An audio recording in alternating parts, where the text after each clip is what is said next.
RMC, avis de recherche. Les retrouvailles en direct entre Dugas et plusieurs personnes qui ont marqué sa vie. S'il a marqué la vôtre, vous nous le dites au 3216 sur le numéro WhatsApp 06 12 424 424. N'hésitez pas, on adore les témoignages. On vous attend donc à partir de 19h pour parler de tout ça. Une légende du FC Nantes sera avec nous, messieurs, ce soir à 18h45 pour évoquer justement la situation des Canaries. Reynald Pedros sera là. Je crois que c'était. Reynald Pedros sera là, 18h45. Ah bah oui, légende du FC Nantes, champion de France. Reynald Pedros, c'est saison incroyable. 32 matchs sans défaite. C'est ça, non ? Passeur décisif d'un des plus beaux buts du championnat. Ouais, quel but contre le PSG. Alors, ça pour me les fait plus mal au jeunes qui cœur. nous écoutent, allez voir ça sur internet parce que là c'est vraiment l'un des buts de l'histoire du championnat de France. Magnifique. Incroyable. Une touche de balle, bam bam bam. Ah ouais, but de Patrice Loco. Patrice Loco. Et qu'on embrasse, Pat, il nous écoute souvent. Et bien on aura Reynald Pedros donc à 18h45, supporter nantais. On vous attend également si vous voulez réagir à la triste actualité de votre club. À 18h30, un grand procès, là aussi. Le procès ce soir de Nasser Al-Khelaifi, accusé de couler le foot français. On a trois avis complètement différents. Ça va être très intéressant entre Jérôme, entre Dugas et entre Jean-Michel. Là, j'ai hâte parce que là, je comprends pas. Ah bah tu vas voir. Écoute, il y aura des arguments de tous les côtés.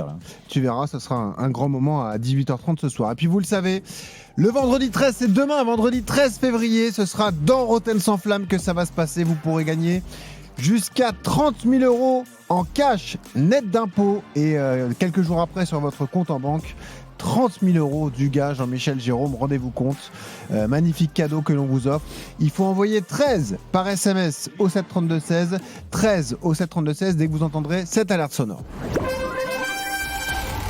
Soyez bien attentifs, ça peut tomber à tout moment dans Rotten sans flamme. C'est le moment de s'inscrire, Jérôme. C'est demain que ça va tomber les 30 000 €. Donc, voilà. Je suis sûr que ça va tomber dans Rotten sans flamme. Ah bah c'est demain dans Rotten sans flamme, c'est prévu. Oui, c'est je crois que c'était dans toutes les émissions. Non, là il y a les alertes. Les carbos. Tu t'inscris.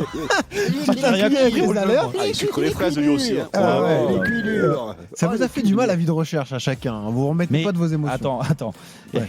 On fait ça depuis le début de semaine, mais j'avais pas compris. Moi, je pensais que c'était un tirage. Donc là, c'est sûr, il y a 30 000 € vendredi. Oui. Dans Rotten sans flamme. Enfin, d'accord. Écoute, les gens s'inscrivent et là, l'heureux gagnant ou l'heureuse gagnante sera avec nous dans Rotten sans flamme demain pour le jeu des 30 000 €. On peut gagner jusqu'à 30 000 €. Ah oui, Jérôme, c'est ça. Donc j'ai bien compris. Jérôme, toi bien comprendre ce que dit. Non, toi bien comprendre ce que t'avais dit. compris toi. Et moi je pensais que c'était garanti 30 000. Non, il y a quand même, il faut avoir de la chance. Non, c'est la somme maximale qu'on peut gagner. Mais c'est quand même une magnifique somme. Mais je suis sûr que ça va tomber dans moi aussi j'espère. Allez, 18h05 sur RMC tout de suite. On le fait, hein. On le fait. Non, je plaisante. J'espère bien. Sinon tu combles la différence, on pourrait faire ça. Bon, on verra. On verra demain.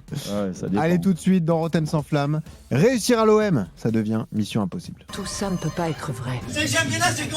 Votre équipe a été trahie. Pas longtemps, vous verrez qu'il y aurait 2 personnes à notre place. Il faudra encore leur laisser du temps de travailler parce qu'à Marseille, tu n'as jamais le temps. Tous vos secrets compromis. Pour jouer à l'Olympique de Marseille, il y a beaucoup de choses qui ne sont pas négociables. Non, la personnalité, faire du vélodrome, ta force. Tout ce que vous avez été. Allez, basta, je coupe, allez hop. Tout ce que vous avez fait. Allez, bande de l'escrocs, allez. A conduit à ça. Au sein du club des dirigeants, on en veut aussi aux joueurs et on veut désormais les mettre aussi devant leurs responsabilités. Nos vies sont la somme de nos choix. Ça veut dire quoi ? Qu'est-ce que ça veut dire ? De Zerbi, vous en pensez quoi ? Ah ben qu'est-ce que ça me passe, monsieur ? C'est pas de sa faute à lui, hein. Ta destinée, c'est ta raison d'être. J'en dérange, mais vous allez voir. Je n'ai pas de regrets. Tu ne devrais pas en avoir. Longoria et Mehdi Benatia vont avoir leurs responsabilités. Tous les regards vont être braqués sur eux. C'est mort-né dans l'œuf. Manu, on comprend rien. Mort-né dans l'œuf, c'était hier avec Manu Petit. Ça, c'est bon. C'était hier. C'était fou. Si vous avez loupé l'avis de recherche de Manu Petit, allez revivre ce grand moment sur la chaîne podcast de Rotten sans flamme. Parlons donc de ce fameux contexte marseillais qui est régulièrement cité depuis le départ acté de Roberto De Zerbi, ce club très populaire, la ferveur incroyable dans la ville et partout en France, des attentes très élevées de la part des supporters qui rêvent de retrouver la gloire du passé et cette pression médiatique aussi à laquelle nous participons régulièrement avec Rotten sans flamme et avec les émissions d'RMC. L'OM n'a plus remporté de trophée depuis 13 ans, vit dans l'ombre du PSG champion d'Europe qui marche sur le championnat de France depuis l'arrivée des dirigeants qataris en 2012. Et malgré tout, on rappelle aussi que Marseille possède, Dugal dit souvent, le deuxième budget de Ligue 1, 260 millions d'euros. C'est loin derrière Paris et ses 850 millions, mais c'est loin devant Monaco qui est troisième avec 140 millions. Des Marseillais qui vont accueillir un 7e entraîneur dans quelques jours. Un 7e entraîneur sous l'ère Longoria qui est arrivé en 2021.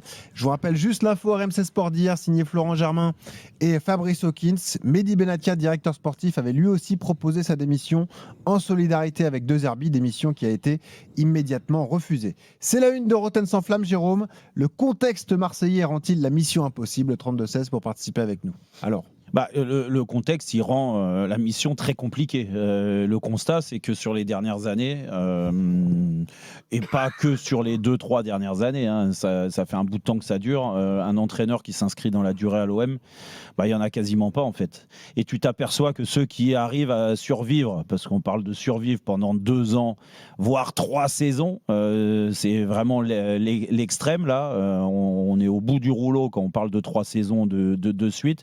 C'est parce que ces entraîneurs-là, la première année, ils ont eu des résultats. Soit ils ont gagné un trophée, alors ça fuit à l'Olympique de Marseille depuis quasiment 15 ans maintenant, 13 ans. avec c'était Didier Deschamps, et on se souvient comment ça s'est terminé avec Didier, très mal, et pourtant il avait gagné avant le championnat et après la coupe. L'autre qui a duré, c'est dernièrement Rudy Garcia, parce qu'il a fait finale de Coupe d'Europe et ça lui a donné du crédit. Et tout le monde était 2 ans et demi, Rudy Garcia. Ouais, 2 ans et demi, mais parce que cette finale de Coupe d'Europe, si tu veux, l'a embellie et il a surfé là-dessus. Après, il y a eu du craquage sur les recrutements et même la communication, mais ça peu importe. Il est quand même resté plus de 2 ans et c'est un exploit. Et puis après, dernièrement, le problème, c'est que tu as pris des entraîneurs qui sont... alors, je ne suis pas des psychopathes, mais ils sont cinglés, en fait. Ils sont cinglés, tout simplement. Fortes personnalités, quoi. Tu prends Bielsa, professeur de football. Tu sais que d'un moment à un autre, il peut t'exploser. Parti le soir de la première journée. Exactement. Sampaoli, on ne peut pas dire que c'est un tendre. Il l'a vu, et même lui regrette d'être parti comme ça. C'est vrai. Tudor. Même s'il y a du bon et du moins bon, mais les mecs, ils ont quand même explosé, ils sont partis. Et puis après, tu as essayé de tenter Marcelino, qui lui est resté 3 mois. Il était plus calme, ils se sont dit peut-être qu'un mec un peu plus serein et moins exubérant, ça va marcher. Non, ça marche pas. Donc en fait, moi je sais pas. Moi je partais du principe, et c'est pour ça que j'ai défendu l'année dernière De Zerbi, c'est que je trouve qu'un entraîneur qui ressemble un peu à cette ferveur et à ce côté un petit peu folklore, pas un peu beaucoup de cette ferveur, si tu veux, à Marseille, c'est-à-dire que tu t'enflammes vite au bout de 2 victoires et tu tombes dans des grosses critiques après 2 défaites. C'est vrai que moi, j'ai toujours voulu voir un entraîneur passionné, comme De Zerbi l'était, comme Sampaoli l'était, parce que ça ressemble un peu aux gens de là-bas. Le problème, c'est qu'il faut mettre le pied sur le frein et que ces gens-là, passionnés de football, tout ce que tu veux, et pris dans cette ferveur, ils ne mettent pas le frein à main. Et donc, ils continuent, et puis après, ils s'en prennent à tout le monde. Ils deviennent complètement cinglés, où ils surveillent tout, la communication, les comportements. Quand c'est répétitif, Jérôme, quand c'est répétitif, que l'entraîneur soit expérimenté, pas expérimenté, qu'il soit calme, qu'il soit excité, qu'il soit ceci, qu'il soit cela, de toute façon, le résultat est le même. Donc, à un moment donné, il faut trouver la vraie raison, quel que soit le profil de l'entraîneur. Ça ne marche plus à l'Olympique de Marseille, avec un budget, vous l'avez rappelé quand même, qui frôle les 260 ou 270 millions. Bon, de temps en temps. Alors, de temps en temps, ils accrochent une participation en Ligue des Champions. Enfin, les participations en Ligue des Champions, y compris celle-ci, ça n'a pas été couronné d'un énorme succès. On a quand même parfois cherché les points sous une feuille de salade. Là, cette année, on se disait, bon, ils vont passer le premier tour, padaboum, nouvel échec. Donc je pense que les deux présidents honnêtement, après je me trompe peut-être, mais les deux présidents qui ont véritablement réussi, si je mets l'exception d'Acier là au milieu, Jean-Claude Dacier avec Deschamps. Ouais. Mais les deux présidents, alors l'un vous le connaissez bien, l'autre vous le connaissez moins. Le premier, il s'appelait Marcel Leclerc, c'était dans les années 70, quelque chose comme ça. Lui, il avait même viré un entraîneur un peu comme Boiré au Paris Saint-Germain, qui s'appelait Lucien Leduc, alors qu'il était en tête. Mais ça marchait. Mais c'était un président qui n'écoutait que lui. Et le second, alors lui, il n'écoutait que lui, et vraiment que lui, c'était Tapie. Et les autres avaient beau parler, ça rentrait dans une oreille, ça sortait dans l'autre, et ça s'est pas très bien terminé non plus avec Tapie. Mais qu'est-ce que ça veut dire, Jean-Michel? C'est mission impossible alors? Ah ben pour le moment, je suis pas docteur en club qui ne réussit pas malgré des comment dirais-je des moyens on va dire conséquents. Je suis pas docteur en ça, moi je suis pas professeur de psychologie, mais il faut s'y pencher dessus quand même. Il faut se pencher là-dessus. C'est compliqué. Je pense quand même qu'il y a d'autres raisons uniquement que le terrain. Les recrutements, on te parle de stabilité. Hier, je vous écoutais, oui, je crois que c'était vous, il y a 100, je ne sais plus combien, 160 mouvements. 154 mouvements. Non, mais c'est fou, c'est fou. Et dans le même temps, on vous parle de stabilité. Et dans le même temps, on vous parle qu'il faut vendre le club, qu'il faut le racheter. Quand on te parle de stabilité, c'est pas vrai. Quand tu vois les mouvements, autant de mouvements, il n'y a pas de stabilité. Mais peut-être que c'est la demande aussi de McCourt, hein, parce qu'apparemment, McCourt est content d'une chose, c'est du travail de Benatia, parce qu'à l'arrivée, entre les achats et les ventes, il est positif. Pour ça, c'est un exploit. S'ils sont contents, parce apparemment, que il est content de ça. Devient un commerce, alors voilà. D'ailleurs, je précise que Franck McCourt sera au Vélodrome samedi pour le match de l'OM. Hein. Il sera présent, c'était prévu de longue date. Dugas, il peut nous en parler, du contexte, il a connu. C'est dur, alors Dugas à Marseille. Est-ce que c'est une fausse excuse? C'est des fausses excuses, ça. Le contexte, bien évidemment qu'il est particulier, mais c'est aussi fantastique, c'est aussi magique de jouer au Vélodrome, de vivre des sensations. Moi, j'ai connu les deux. J'ai connu une saison extraordinaire et j'ai connu la saison beaucoup plus difficile, où il y a eu les deux extrêmes. Mais le problème, c'est qu'il faut mettre de la compétence. Quand tu parles de 150 transferts, c'est qu'à un moment ou un autre, s'il y a 150 transferts, c'est qu'il y a au moins 100 erreurs. Enfin, à un moment ou un autre, au bout d'un moment, amener de la compétence, arrêter d'amener des mecs qui émotionnellement sont fragiles. Excuse-moi, deux Herbie. Le soir du match, quand on a pris 5, il déclare ne plus comprendre son équipe. Le mec, c'est le soir, t'attends une réponse, t'attends une analyse. Il en a pris 5 face à Paris. Après, s'être excusé face à Bruges. Je comprends pas mon équipe. Mais mec, il fait tout à l'envers. Ils font tout à l'envers, les mecs. Au bout d'un moment, tu pouvais plus le garder, tu pouvais plus le conserver. C'était évident après une phrase comme ça. Un entraîneur, il est là pour t'apporter des réponses. Il n'est pas là pour se poser des questions. Qu'est-ce que c'est que cette histoire? Mais dès le départ, De Zerbi s'est plombé.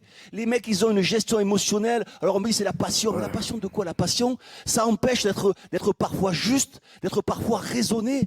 De Zerbi, au bout de 3 mois, il t'a annoncé que si c'était lui le problème, il partait. Imagine un entraîneur qui vient d'arriver ici. Imagine. Après, attends, laisse-moi finir, Jean-Michel. Après, il est arrivé, il y a eu le problème des arbitres. Souviens-toi, l'arbitre, il était hystérique, le mec. Il était un fada. Après, il s'en est pris à ses joueurs. Ça a été il y a eu Greenwood. Après, il s'en est pris à Pierre, à Paul, à Jacques. Après, il a réussi en fin d'année à... Il a réussi, en fait, non, mais ça c'était l'année dernière. En fin d'année, il a réussi à accrocher la Ligue des Champions. Tu avais l'impression qu'il avait gagné la Ligue des Champions. C'est-à-dire que le mec, quand ça va pas, tout est catastrophique. Et alors là, t'as l'impression qu'il va pleurer. Il te dit, moi je suis un mec de la rue, je suis ci, je suis là. Non, il te raconte sa vie. On s'en fiche. Et quand tout va bien, le mec il s'emballe. C'est-à-dire que, un peu de mesure.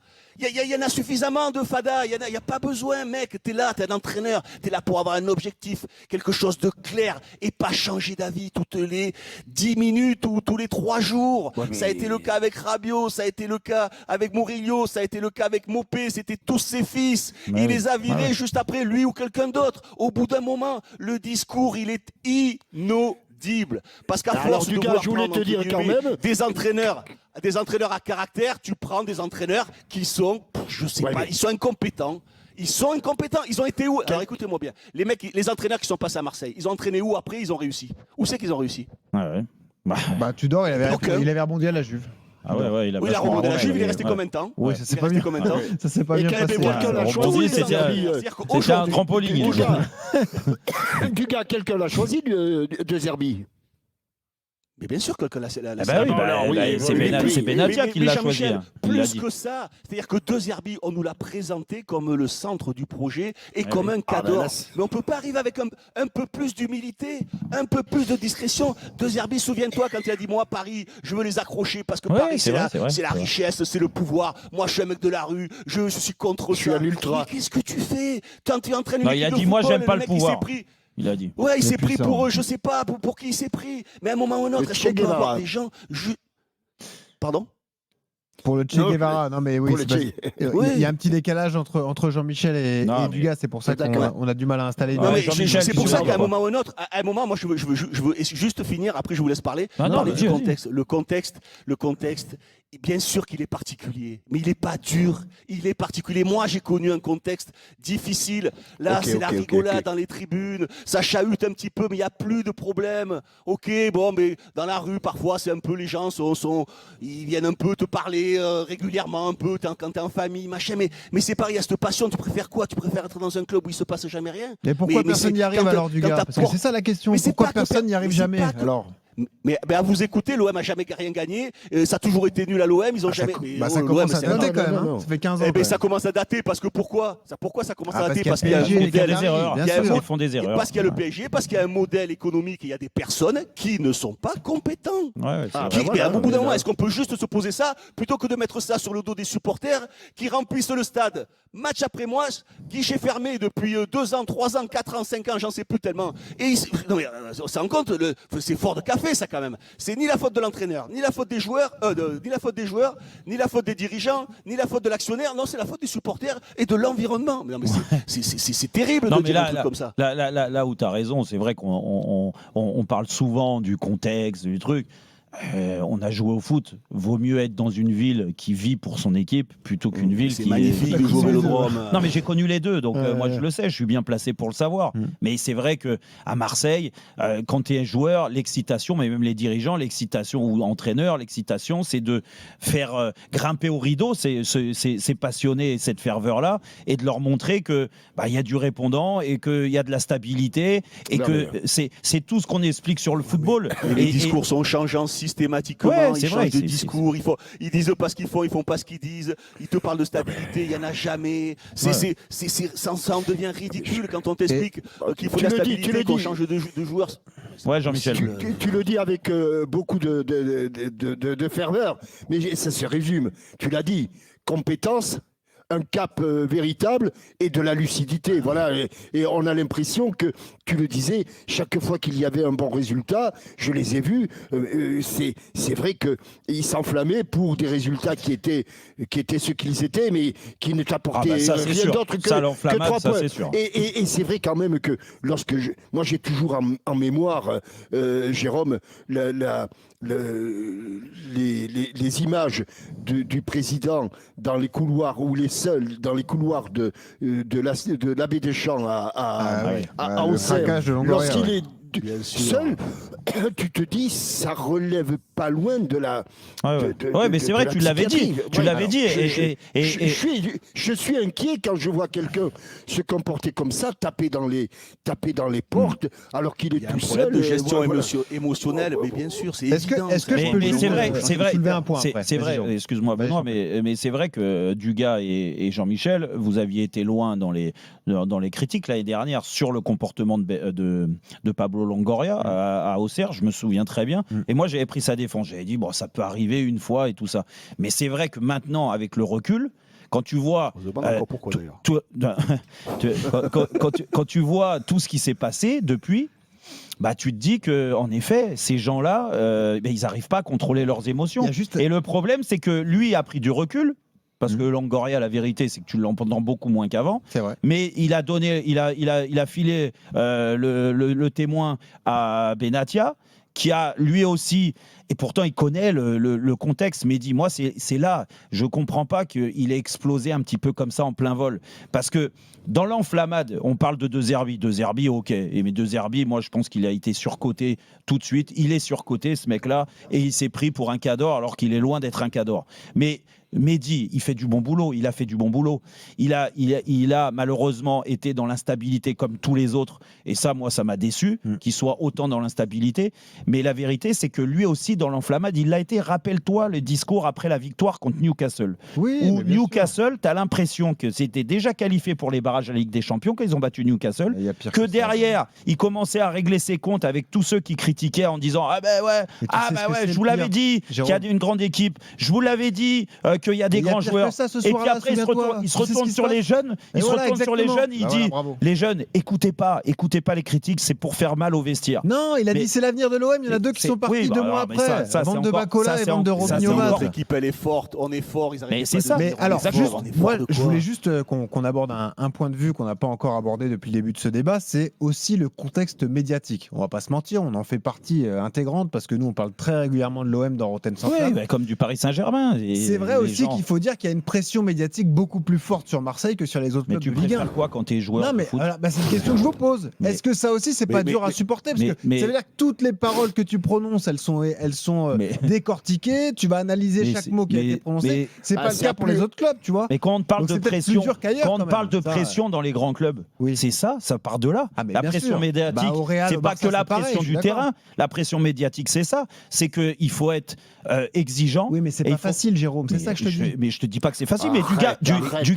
vient de le dire. Du gars, il vient de le dire comme ça quand même.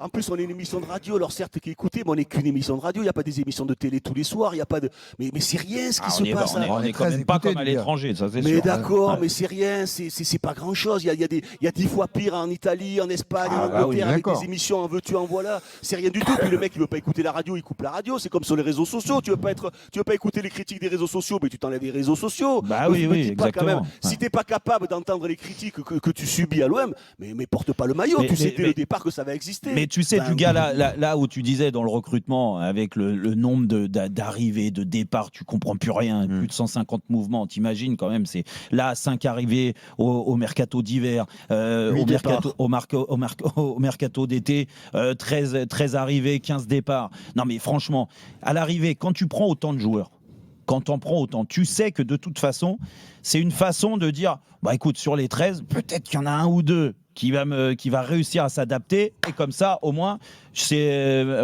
ma garantie, elle est là. Le problème, c'est que quand, sur les 13, t'en as 11 ou 12 qui n'arrivent pas à s'acclimater, parce que tout le contexte que tu viens de dire, la pression médiatique, moi, j'y crois pas à ça. Parce que moi, on a été dans des clubs. Je peux te dire. Mais non, la pression médiatique. Mais Dugage, regarde, Dugage joue à Marseille. Jean-Michel, je sais pas, je connais pas le contexte de l'époque à Saint-Etienne. Nous, les seuls, les journalistes de Paris, le seul club qui les suivait à mon époque, pendant une dizaine d'années, c'était Saint-Etienne. On n'en est pas mort, on l'a supporté je vous assure, sans aucun problème. Mais le symbole. Mais sauf qu'il y a une vraie différence. C'est que toi, c'était un club qui gagnait. C'est ça la différence. C'est que le traitement médiatique par rapport au résultat de l'équipe. On en revient à la compétence. Il y a un écart quand même. Non, mais Benoît.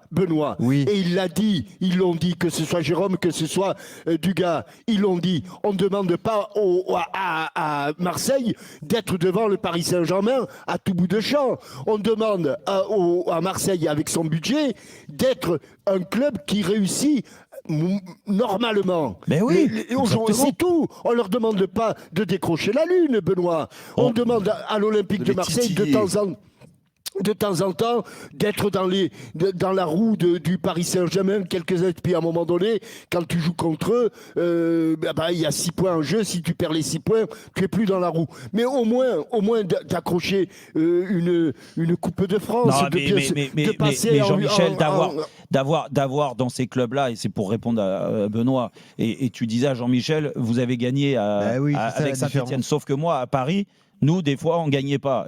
Et il y a une année où on a joué le maintien. Alors, je peux te dire que la pression, elle était comme ce qui représente aujourd'hui pour les joueurs à Marseille. C'était beaucoup de les critiques. Il fallait l'assumer. C'est pas facile, attention, c'est pas facile, mais tu te mets dans ta bulle. Ouais. Et c'est l'avantage du football, c'est que on est tous, et en plus dans une génération où c'était, je te dis, en termes de critiques, ça commençait à être un peu comme aujourd'hui. Tu vois, il y avait des émissions, on se faisait fracasser. Et c'est pas grave. L'essentiel, c'est que quand la pression, tu la ressens quand tu rentres sur le terrain, parce que le contexte, la ferveur, les gens sont énervés parce qu'eux, ils ont envie de voir une équipe qui leur fait plaisir et qui leur ressemble. Donc quand elle n'est pas comme ça, et Jean-Michel te le disait, cette année, on ne demande pas à Marseille de battre Liverpool, on ne demande pas à Marseille de battre le Paris Saint-Germain, et pourtant ils l'ont fait. Je pense que vous minimisez un peu on demande à Marseille d'avoir... Toi, tu la surestimes surtout. Non, parce que vous mettez de côté toutes les reprises réseaux sociaux, tout ce qui ressort, les petites phrases, tu n'écoutes pas. Mais t'écoutes pas ce travail. Allô, c'est des joueurs de foot, c'est pas des mecs, c'est des joueurs de foot. Mais tu tombes dessus, forcément. Arrête un peu, le jour où ils vont aller au Real. Mais regarde la susceptibilité de deux arbitres sur vos propos chacun. D'ailleurs. Regardez comme il était susceptible par rapport à ce que vous disiez. Je ne peux pas te laisser dire ça. C'est quand même pas les réseaux sociaux. C'est quand même pas les réseaux sociaux qui ont demandé à De Zerbi de titulariser deux nouveaux joueurs, Loineri et Timber. À 48 heures après qu'ils sont arrivés, c'est pas les réseaux sociaux qui lui ont demandé ça. Je suis d'accord, mais ça fait partie du contexte dont on parle depuis 18 heures. C'est pas les réseaux sociaux. C'est à cause des réseaux sociaux qu'il y a eu le cas Rabiot qui t'a plombé le mois d'août. Non, mais par contre, on en a parlé 3 semaines sur les réseaux sociaux, partout sur RMC, dans tous les médias, bien sûr. Mais la faute à qui ? Mais là, qui c'est qui a fait fuiter les réseaux sociaux, ça intéresse qui? J'y suis pas, moi, sur les réseaux sociaux. En plus. Et bah alors, qu'est-ce qu'on s'en fiche? Mais c'est parce que ça vous intéresse pas que ça touche pas à la nouvelle génération. Mais non, ils ont qu'à s'en sortir. Si ça les touche, ils ont l'avantage de pouvoir. Mais Benoît, là où tu te contredis, c'est que tu me dis la nouvelle génération. Ok, les gamins de 20 ans, 25 ans, ok. Mais De Zerbi, quel âge il a? Il a notre âge quasiment. Mais c'est pas vrai. Il a mon âge quasiment. Tu sais comme moi. Mais les réseaux sociaux, il est comme moi. Donc les réseaux sociaux, à mon avis, tu sais quoi, il les a, il les regarde et on lui rapporte. Et alors c'est grave parce que Dugarry, parce que Roten, parce que Larquet, ils l'ont dézingué et c'est grave pour faire ta composition d'équipe et pour dégager de la constance. Mais franchement, arrête tes bêtises. Il a mis 33 compositions d'équipe. J'ai pas dit ça. Je vous ai juste dit que c'était un élément. Et l'année dernière, pour finir deuxième, est-ce que les réseaux sociaux étaient un problème pour De Zerbi? Tout autant. On parlait moins de l'OM parce qu'il y avait moins de matchs pour l'OM. Voilà. Et là, il savait bomber le torse.